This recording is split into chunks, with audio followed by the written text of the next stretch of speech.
Have you ever wondered what happens in the shadows of the world's biggest sporting event? Beyond the roar of the crowd, the stunning goals, and the glittering trophies, there's another game being played. A game of power, influence, and diplomacy. From the rubble of post-war Europe to the gleaming stadiums of today, the FIFA World Cup hasn't just been a tournament. It has been the world's most powerful and often unseen stage for politics. This is the story of how football became a secret language between nations, a tool for propaganda, a catalyst for peace, and a reflection of our divided world. We'll journey through nearly a century of this political theater, uncovering the moments when a simple game of football altered the course of history. We begin in an era of rising tension, with the world on the brink. The 1934 World Cup in Italy wasn't just about finding the best football team. It was a masterclass in political messaging. Benito Mussolini saw the tournament as a golden opportunity to showcase the strength and superiority of his fascist regime. The stadiums were draped in symbols of power, the Italian team's victory was framed as a national triumph, and the world watched as sport was bent to the will of a dictator. It was the first and perhaps most blatant example of the World Cup being used as a state-sponsored spectacle. But this was only the beginning. The seeds of football diplomacy were sown even earlier. Think back to the Christmas truce of 1914, when soldiers from opposing trenches laid down their arms to share a game of football in no man's land. That singular moment of humanity amidst chaos became a powerful symbol. When the first World Cup kicked off in 1930, its organizers dreamt of recreating that spirit on a global scale. They envisioned a tournament that could build bridges where politicians had built walls. It was a noble, if naive, ambition, and as the world plunged into the Cold War, that ambition would be tested like never before. The pitch became a new kind of battlefield where ideological rivals could face off without firing a single shot. The 1958 World Cup in Sweden provided one of the most iconic images of the Cold War era. The Soviet Union, making their World Cup debut, faced England. Before the match, the two captains, Lev Yashin and Billy Wright, met at the center circle for the coin toss. Their handshake was more than a pre-game formality.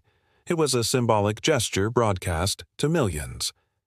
In a world frozen by mistrust, this simple act of sportsmanship was a rare crack in the Iron Curtain, a brief moment of shared humanity between two superpowers. It demonstrated that even when governments were at odds, their people, represented by their athletes, could find common ground.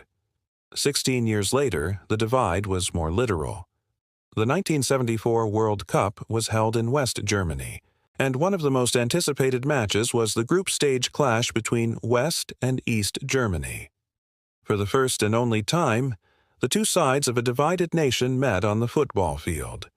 The match was thick with political tension. For the players, it was a deeply personal encounter, facing countrymen who lived under a different flag. East Germany pulled off a stunning 1-0 upset, a victory that was celebrated as a triumph of their socialist system. But for the people watching on both sides of the Berlin Wall, it was a poignant reminder of their shared identity, a complex mix of rivalry and kinship that transcended politics. The wall would stand for another 15 years, but for 90 minutes, football had made it feel just a little bit smaller. Sometimes, football's power isn't about healing divides between nations, but about healing the soul of one. Brazil, the spiritual home of the beautiful game, suffered a national trauma in 1950. Hosting the World Cup, they were expected to win, but lost the final match to Uruguay in their own Maracanã stadium. The defeat, known as the Maracanazo, was seen as a national tragedy, a blow to the country's pride and identity.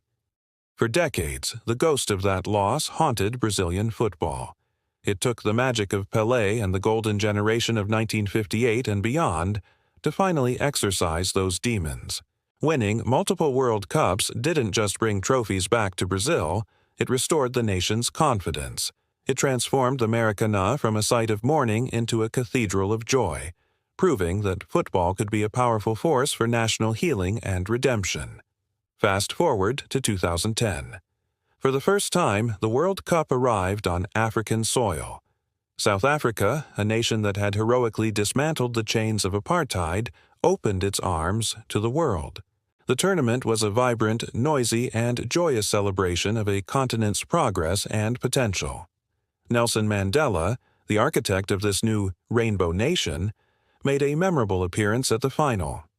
His presence symbolized the incredible journey from division to unity. The sound of the vuvuzela became the soundtrack to a new chapter for Africa, showcasing a story of hope, resilience, and renaissance to a global audience. The 2010 World Cup wasn't just about who won on the pitch, it was a victory for an entire continent. The political undercurrents of the World Cup continued into the modern era. The 2022 tournament in Qatar was, from the moment it was announced, surrounded by controversy and debate. The host nation faced intense scrutiny over its human rights record and labor practices. In response, FIFA and the organizers launched extensive unity campaigns, promoting messages of inclusion and cultural exchange.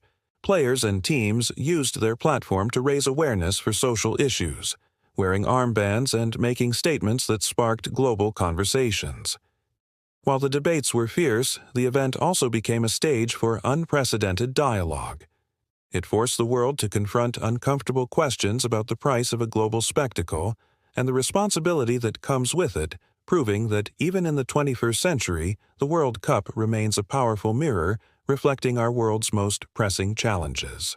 And that brings us to the future. In a world increasingly fractured by conflict and division, FIFA made a bold, some say desperate, move in 2025. They announced the creation of the FIFA Peace Prize, an award to be given to nations that use football to foster reconciliation.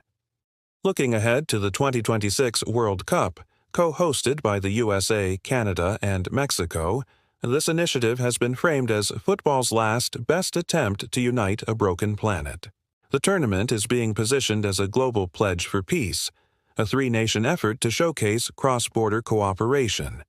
Is this a genuine effort to harness the sport's unifying power? Or is it a savvy PR move by an organization seeking to repair its image? Perhaps it's a bit of both. From Mussolini's propaganda to Mandela's embrace, from a Cold War handshake to a pledge for global unity, the history of the World Cup is a story of diplomacy disguised as sport. Every pass, every anthem, every goal has been part of a larger narrative. Governments, players, and organizations have all played the role of silent ambassadors, sometimes by choice, sometimes by manipulation. The game on the field is captivating, but the game being played off, it has shaped our world in ways we are only just beginning to understand. The World Cup is more than a game. It is a reflection of us, our conflicts, our hopes, and our enduring search for common ground. Thank you so much for joining us on this journey.